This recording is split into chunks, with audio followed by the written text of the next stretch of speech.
Pinecone Christmas trees are a classic craft for a reason. They're easy, fun, and inexpensive to make. For this project, you'll need a small terracotta pot, a pine cone, a rocker weight to go inside the pot, green acrylic paint and another color for the pot, a paintbrush, craft glue, glitter glue, a variety of rhinestones, beads, or sequins, and an optional spray sealer. Paint the pot with acrylic paint. You might want to do 2 coats for even coverage.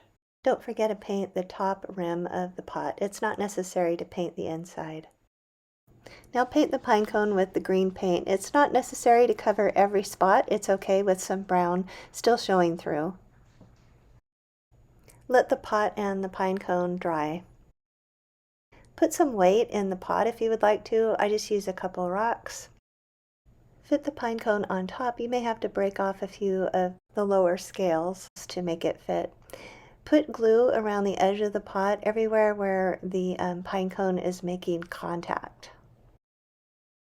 Before I start decorating the pine cone, I'm going to put some glitter glue all around the edge of the pot just to give it a little bit of sparkle. So I'm going to put a thick coat on and then use my paintbrush just to smooth it out all the way around. I'm going to glue a larger rhinestone on the top.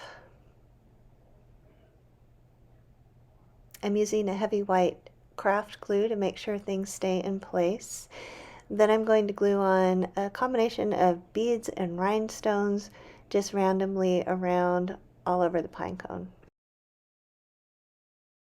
Once I'm finished with the decorations, I'll use glitter glue on the edge of every scale just to give my pine cone some glitter and dimension.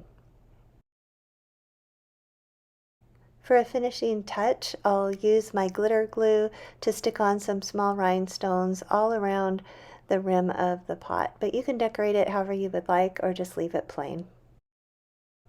Once everything's completely dry, you can take it outside and spray it with a sealer if you would like. Once it's dry, you're finished. Please subscribe to my channel for more holiday crafts and other ideas. There's new videos every week, so you don't want to miss one.